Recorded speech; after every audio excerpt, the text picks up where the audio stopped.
എണ്ണപ്പനയുടെ loan കാര്യം എന്താ അച്ഛാ? വന്നയാളിന് ഇത്തിരി കൈമടക്ക് കൊടുത്താൽ ശരിയാകുമെന്നാ പരമശിവൻ പറഞ്ഞു. കൈമടക്ക് കൊടുത്താലും കാര്യം നടക്കുമല്ലോ. കൈ മടക്കുന്നതിന് മുമ്പ് ഹരികൃഷ്ണുമായിട്ടൊന്ന് ആലോചിക്കണം. ഞങ്ങളെ പോലെ അച്ഛനും എഴുത്തുമായനെ അറിഞ്ഞുകൂടാത്തോണ്ട് ആ പരമശിവൻ പറഞ്ഞു പറ്റിക്കും. കൊല്ലം 20 ആ പാവം എന്റെ കൂടെ നിൽക്കുന്നു. ഈ 20 കൊല്ലം കൊണ്ട് ആ പാവം വീട് 2 വെച്ചു. അതച്ഛൻ അറിഞ്ഞോ? അങ്ങേരങ്ങനെ ഉയർച്ചയുടെ പടികൾ കേറിക്കൊണ്ടിരിക്കുക. ഭാഗ്യമല്ല എന്ന് പറയാ. അച്ഛാ, ബ്ലോക്കിൽ കുറെ പുതിയ പയറുവിത്ത് വന്നിട്ടുണ്ട് കേട്ടു. നമുക്ക് കുറെ വാങ്ങി മേലെ പറഞ്ഞ് വീശിയാലോ? വീശിക്കോ. ഇന്നലെ ഒരുപാട് തേങ്ങ കളവ് പോയി. അല്ലെങ്കിൽ തന്നെ തേങ്ങയുടെ വില താഴോട്ടാ. അതിനിടെ ഉള്ളതും കൂടെ കള്ളന്മാർ കൊണ്ടുപോയാലോ? കക്കുന്നവനെ അള്ളു വെച്ച് പിടിക്കേ, എന്നിട്ട് കാല് തല്ലി ഒടിക്കേ. അപ്പൊ പരിഹാരം ഉണ്ടാവും. കാല് തല്ലി ഒടിക്കാൻ മച്ചമ്പേരാ മൈസനട്ടോ. അവന്മാർ തെങ്ങിന്റെ തല വെട്ടും. വെട്ടട്ടാ, ഇന്ന് രാത്രി കാവൽ നിൽക്കേ. ഞാനും വരാം. മടവാളെടുത്ത് തെങ്ങിന്റെ മടലെ കുത്തിവെക്ക്.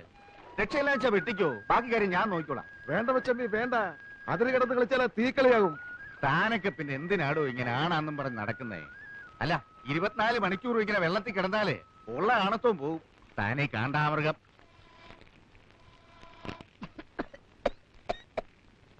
അമ്മേ, എന്താ വെന്തോ? വേഗമ്പഴേ മണിയടിക്ക. മോനങ്ങ് പോ. വല്ലാതെ വിശക്കുന്നുണ്ടല്ലേ?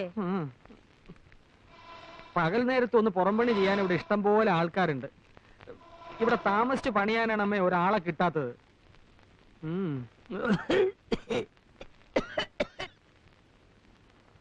ജോലിക്ക് അപേക്ഷിച്ചിട്ട് എന്തായടാ ഹരികൃഷ്ണ, കിട്ടുവോ?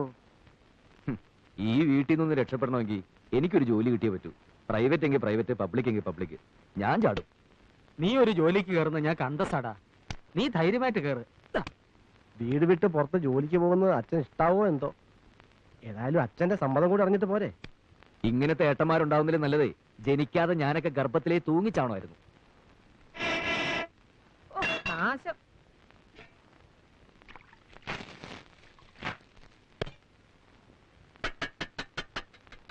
ഇത്ര വേഗം ചോറായോ? വിശന്നിട്ട് വയ്യ. എല്ലാം കൂടെ വിട്ട് വിഴിഞ്ഞേക്കരുത്. ഉണ്ടിട്ട് കളിക്കാം. നീ എന്തിനാടി മണി അടിച്ചത്? ഇത് മരണമണിയാ. എനിക്ക് വയ്യ ഇങ്ങനെ അടുപ്പിൽ ഊതി ഊതി പ്രാണം കളയാൻ. ഒരുത്തി എനിക്ക് ഇതിനകത്ത് കിട്ടണം. അതിന് കഴിയോ? നിങ്ങളുടെ അവിടെ ഇന്നെല്ലാരും പച്ചവെള്ളം കുടിച്ച് ഓരോ ഉള്ളിയും കടിച്ചു പോയി കിടന്നോ. കാലെടുക്കാൻ വയ്യാതാ ഞാൻ ഈ പുഹയത്ത് കിടന്ന് കഷ്ടപ്പെടുന്നത്. ഈ ആണുങ്ങളുടെ വേഷം കെട്ടി നിൽക്കുന്ന ഒരൊറ്റ കഴുതിക്കെങ്കിലും എന്നെ ഒന്ന് സഹായിക്കാൻ തോന്നുന്നുണ്ടോ? നീ ബഹളം വെക്കണ്ട, വഴിയുണ്ടാവും. എത്ര ആലോചന ഈ വീടിന്റെ പടി കടന്ന് വന്നതാ. ഒരുത്തിനെങ്കിലും ഒരു പെണ്ണിനെ കെട്ടിക്കൊണ്ട് വരാൻ തോന്നിയോ? ആ പറഞ്ഞ എന്നെ കൂടെ ചേർത്തല്ലേ. ഞാൻ കെട്ടില്ല. കെട്ടാൻ വെച്ച പെണ്ണ് കെട്ടിന്റെ തലേ ദിവസം വേറൊരു കോന്തന്റെ കൂടെ ഒളിച്ചോടി പോയത് പെങ്ങക്കറിയാലോ. അവള് പോയെങ്കിൽ പോട്ടെ, അമ്മ നീയും കെട്ടാലോ. എന്തിന് ഈ വയസ്സുകാരത് കണ്ണുകൂത്തി കളിക്കാനോ? നീ പോടാ. ആങ്ങളെ കല്യാണം കഴിച്ച് എനിക്ക് സഹായത്തിന് ഒരാള് വേണ്ട. പോത്തുപോലെ വളർന്ന 2 ഉണ്ടല്ലോ. 2 അല്ലേ പെങ്ങളെ, 3 പോത്ത്. ഹരിയെ ഞാൻ കൂട്ടിയിട്ടില്ല, അവൻ കുഞ്ഞ. നിനക്ക് തലയ്ക്ക് വട്ടാടി. ഇവർക്ക് കല്യാണപ്രായം ആയെന്നും വെച്ച് കണ്ട കാവാക്ഷിയെയും മീനാക്ഷിയെയും കെട്ടിക്കൊണ്ടുവരാൻ ഞാൻ സമ്മതിക്കത്തില്ല. യോഗ്യത വേണം, തറവാടിത്തം വേണം, കുലമഹിമ വേണം. ഇതൊന്നും ഇല്ലാതെ കേറി വരാൻ ഈ വീടെന്താ പെണ്ണുങ്ങടെ കുളിക്കടവോ? ഇതെല്ലാം ഉണ്ടെന്നും പറഞ്ഞ് പരമശിവൻ കൊണ്ടുവന്ന ഒരു ആലോചനയില്ലേ? അതൊന്നും നോക്കിക്കൂടെ? മച്ചമ്പി അത് നേരാ. ഒരു വലിയ തറവാട്ടിലെ ഏട്ടനെ അനിയനും മറ്റൊരു വലിയ തറവാട്ടിലെ ഏട്ടത്തെയും അനിയത്തെയും കെട്ടുന്നതിൽ ഒരു തരക്കേടുമില്ല. വെട്ടിയാൽ വാള് മുറിയുന്ന തറവാടാ അവരുടേത്. 500 കൊല്ലം മുമ്പ് ഇവിടുത്തെ നാടുവാഴിയായിരുന്നു അവരുടെ കാരണവരെ.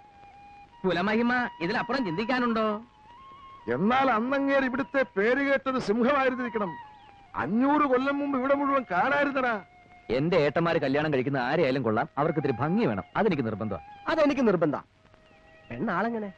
നല്ല തക്കാളി, തക്കാളി പോലത്തെ പെണ്ണുങ്ങള്. പച്ചത്തക്കാളിയോ പഴുത്ത തക്കാളിയോ? മൂത്തവൾ ഇത്തിരി പച്ച, ഇളയത് ഇത്തിരി പഴുത്തതാ. എനിക്കങ്ങനെയാ തോന്നിയേ. ഇനി നിങ്ങൾ കാണും. കൊണ്ടു കൊടുക്കൂ കുട്ടി. അതിലേതാ എന്റെ ചെക്കൻ? ജാതക ചേർത്ത നല്ലപോലെ ഉണ്ടെന്നാ കണ്ടത്. ഏറ്റവും നന്നായി ചേരുന്ന ജാതകം തമ്മിൽ കൂട്ടിക്കെട്ടാം. എന്താ? ആയിക്കോട്ടെ. എന്താ വിരോധോട്ടോ? ഒരു വിരോധമില്ല. ഈ 2 നിലപാട് ഒന്നിച്ചാൽ പിന്നെ ഈ കാരണന്മാരാണല്ലോ ഇവിടുത്തെ നാടുവാഴികൾ.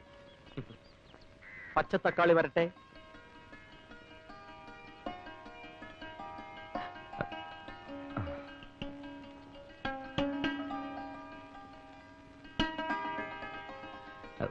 ഞാനാ നീന, ഏട്ടന്മാര് വരാ. അയ്യോ, പരിചയപ്പെടുത്താനങ്ങ് മറന്നുപോയി. മൂത്തവൻ അവൻ ജയകൃഷ്ണൻ, രണ്ടാമനായി ഇവൻ ഗോപികൃഷ്ണൻ. നേരെയൊക്കെ നോക്കി കണ്ടോടാ.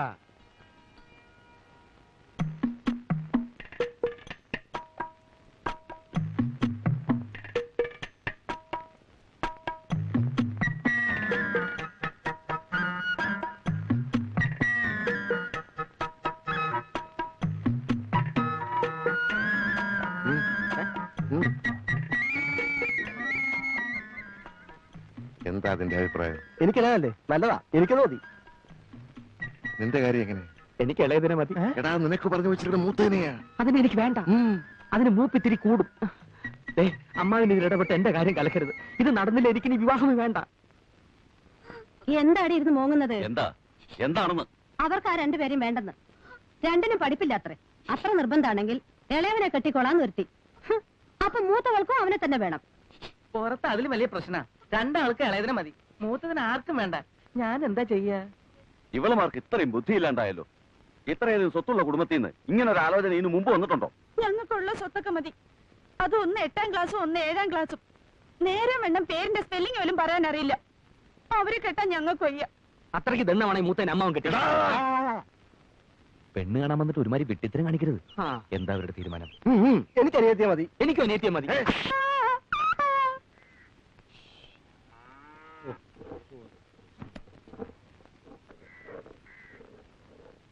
ഈ കല്യാണമെങ്കിലും നടക്കുമെന്ന് എഴുതി, അതും കലങ്ങി. ഇനിയിപ്പോ എന്താ ചെയ്യാ?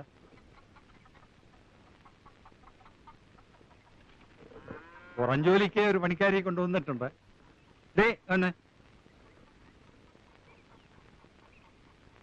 ഇനി ഭാനുമതി അമ്മക്ക് ഒരു പ്രശ്നം ഉണ്ടാവില്ല. ഞാൻ വളരെ വിശാലമായി വലവീശി പിടിച്ചതാ. പേര് കാർത്തികേയനി. 24 മണിക്കൂറും അധ്വാനിച്ചോളും. ചിലവും താമസവും കഴിഞ്ഞ് മാസാമാസം ഒരു 100 രൂപ കയ്യിൽ വെച്ചു കൊടുത്താൽ പരമാനന്ദം. കാർത്തിയാനയുടെ വീട് എവിടെയാ? വടക്കാടെന്നാണ് അവള് കാണിച്ചതിന്റെ അർത്ഥം. വിശ്വസിക്കാവോ? വിശ്വസിക്കാവുന്നത് കൊണ്ടല്ലേ കൊണ്ടുവന്നത്. നമ്മുടെ പഴയ തഹസിൽദാരുടെ വീട്ടിലായിരുന്നു കുറെ കാലം. എന്നാൽ ഈ മുളകൊക്കെ നന്നായിട്ട് അരച്ചേ, എന്നിട്ട് അകമൊക്കെ നന്നായിട്ട് അടിച്ചു വാരി തുടയ്ക്കണം. തൽക്കാലം അടുക്കള കയറണ്ട. ജോലിയൊക്കെ ഒന്ന് വൃത്തിയാകുമ്പോ ഞാൻ പറയാം, അപ്പൊ കേറിയാ മതി. എന്നാലും ഉദ്ഘാടനം നടക്കട്ടെ. നേരം വണ്ണം നിന്നാൽ നിനക്ക് നല്ലത്. എനിക്ക് എത്ര പറയാമോ? അരക്കണോ അല്ലേ? ഇപ്പൊ അരക്കാം. എവിടെ കൊണ്ടുപോകുന്നു?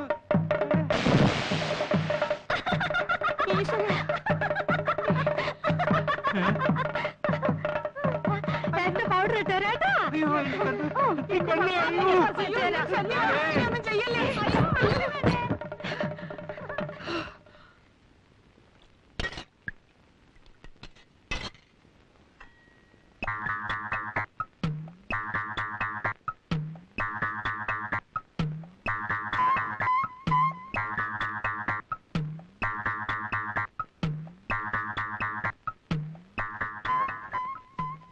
തഹസിൽദാരുടെ വീട്ടിൽ ഒരു മാസം നിന്നപ്പോ തലയ്ക്ക് സുഖമില്ലെന്ന് പറഞ്ഞ് അവളെ ആശുപത്രിയിൽ അയച്ച വിവരം ഞാൻ അറിഞ്ഞിരുന്നില്ല. അവരെ എപ്പോഴാ അവിടെ നിന്ന് വിട്ടത്? അതും വിട്ടതല്ല അത്രേ. സുഖമായെന്നും പറഞ്ഞ് അവളെ ഇറങ്ങി പോകുന്നതാ. അവളെ അമ്മിക്കല്ലെടുത്ത് തന്റെ തല ഇട്ടിരുന്നെങ്കിൽ ഈ കഞ്ഞി ഞങ്ങൾക്ക് തന്നെ 16 ലിറ്റർ കുടിക്കായിരുന്നു. അതെ. എന്നിട്ട് അമ്മക്കുട്ടി കിട്ടിയോ? അത് ഞാൻ മുങ്ങി എടുത്തടാ. ഭാഗ്യത്തിന് ഇത് പൊട്ടിയില്ല.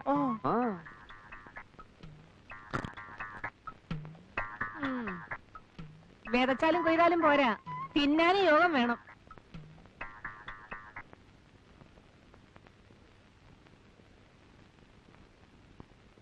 നീ ഉറങ്ങിയോടി?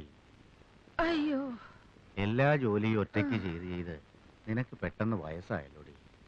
അല്ല, ഞാനൊരു കാര്യം ചോദിക്കട്ടെ. ആവശ്യത്തിലധികം സമ്പാദിച്ചു കൂട്ടിയിട്ടുണ്ടല്ലോ.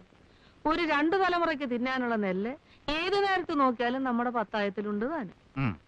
ഇനിയെങ്കിലും മക്കളെ അവരവരുടെ ഇഷ്ടത്തിന് വിട്ട് ജീവിക്കാൻ അനുവദിച്ചുകൂടെ? എന്ന് വെച്ചാൽ അവരോരോരുത്തരും അവരവർക്ക് തോന്നുന്ന ഓരോ പെണ്ണിനെയും കെട്ടിക്കൊണ്ട് വന്ന് കാരണവന്മാരും ഞാനും കൂടെ ഉണ്ടാക്കി വെച്ച സൽപ്പേര് ഇല്ലാതാക്കണം. അതല്ലേ നിനക്ക് വേണ്ടത്? ഓ, സൽപ്പേര്. ആ സൽപ്പേരാ എന്റെ 2 കാലിലും നീരായിട്ട് കിടക്കുന്നത്. കണ്ടോ? നിങ്ങൾക്കത് പറഞ്ഞാൽ മനസ്സിലാവില്ല. ഒന്നിൽ എനിക്കൊരു കൈസഹായത്തിന് ഒരാളെത്താ, അല്ലെങ്കിൽ ഒരു ഇത്തിരി സ്നേഹിക്കാൻ ഒരു മരുമോളെത്താ. ഇത് രണ്ടിനും കഴിയില്ലെങ്കിൽ നിങ്ങളെ ഒരു തന്തയായിട്ടും മക്കളെന്ന് പറയുന്ന ആ കോന്തന്മാരെ മക്കളായിട്ടും കണ്ടിട്ട് എനിക്ക് എന്താ കാര്യം? എന്നെ ധിക്കരിക്കുന്നത് നിനക്കൊരു ശീലമാ. അത് ഞാൻ കാര്യമാക്കാറില്ല. എന്നാ നിന്റെ വാക്കും കേട്ടോണ്ട് മക്കളാരെങ്കിലും കിടന്ന് തുള്ളിയാലേ മക്കളാന്നൊന്നും ഞാൻ നോക്കത്തില്ല. ഇതൊരു തരം മാടമ്പിത്തര.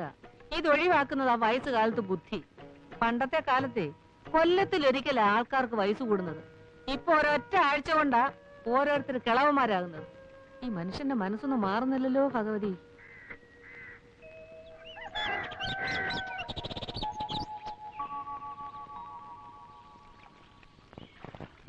മനുഷ്യനായാലേ കുറച്ച് മര്യാദയൊക്കെ വേണം. അമ്മാവനാണെന്ന് വെച്ച് ചെറ്റത്തരം കാണിക്കരുത്. 2 ദിവസമായില്ലേ എനിക്ക് വന്നൊരു കവർ പോസ്റ്റ്മാൻ നിങ്ങളെ ഏൽപ്പിച്ചിട്ട്? അത് നിങ്ങൾ എനിക്ക് തന്നോ? എന്റെ കയ്യിലോ? എപ്പോ? മിനിയാന്ന് ചന്തക്കാരി വിലാസിനുടെ വീട്ടിൽ വെച്ച് അമ്മാവനെ കണ്ടപ്പം കത്ത് കയ്യോട് അമ്മാവനെ ഏൽപ്പിച്ചു എന്നാണല്ലോ പോസ്റ്റ്മാൻ കാതർകൂട്ടി എന്നോട് പറഞ്ഞത്. അമ്മാവൻ എന്തിനാ ചന്തക്കാരി വിലാസിനിയുടെ വീട്ടിൽ പോയത്? ആ വിലാസിനിക്ക് ആ. കുറച്ച് ഇഞ്ചി വേണമെന്ന് പറഞ്ഞു. ആഹാ. അത് സംസാരിക്കാനാണ് ഞാൻ അവിടെ പോയത്. ആ, ഇഞ്ചിക്കച്ചവടം നിർത്തി കാര്യം പറ. പൊള്ളാച്ചിന്ന് എനിക്ക് വന്നൊരു രജിസ്റ്റർ പരിചയത്തിന്റെ പേരിൽ അമ്മാവൻ ഒപ്പിട്ട് വാങ്ങിച്ചു എന്നാണ് ആ കാതർകൂട്ടി എന്നോട് പറഞ്ഞത്. അത് എവിടെയെന്നാ ചോദിച്ചത്? ഓ അത് നേരാ. അത് ഞാൻ എന്റെ ട്രൗസറിന്റെ പോക്കറ്റിൽ ഇട്ടിട്ടുണ്ട്. ഓ, അതെനിക്ക് വന്നൊരു അപ്പോയിന്റ്മെന്റ് ഓർഡറാ. പൊള്ളാച്ചിയിലെ PKT പാഴ്സൽ കമ്പനിയിലെ മാനേജിംഗ് ട്രെയിനി ആയിട്ട് എന്നെ വിളിച്ചിരിക്കുക. ഇവിടുത്തെ ബ്രാഞ്ച് മാനേജർ പറഞ്ഞിട്ടാണ് ഞാൻ ആപ്ലിക്കേഷൻ അയച്ചത്. ആ ട്രൗസറോടെ അമ്മാവാ? ആ സാധനം എന്റെ കീസേ കാണും. ട്രൗസറോടെ? ആ ട്രൗസറാ ഞാൻ ഇപ്പൊ ഇട്ടിരിക്കുന്നത്. ഓ, എന്റെ ജോലി കഴിഞ്ഞല്ലോ ദൈവമേ. ഇതൊന്ന് ശരിയായി കിട്ടാൻ ഞാൻ എവിടെയൊക്കെ അലഞ്ഞതാ. ഏത് പോക്കറ്റിലാ? ഇവിടെ കാണാം. ആ, അനങ്ങാതെ. വരട്ടെ തുറക്കുന്നതിന് മുമ്പ് അത് വെയിലത്ത് വെച്ചൊന്ന് ചൂടാ. ഇത് ചൂടാക്കുന്നതിന് മുമ്പ് എനിക്ക് വേറൊരു സാധനം തണുപ്പിക്കാനുണ്ട്.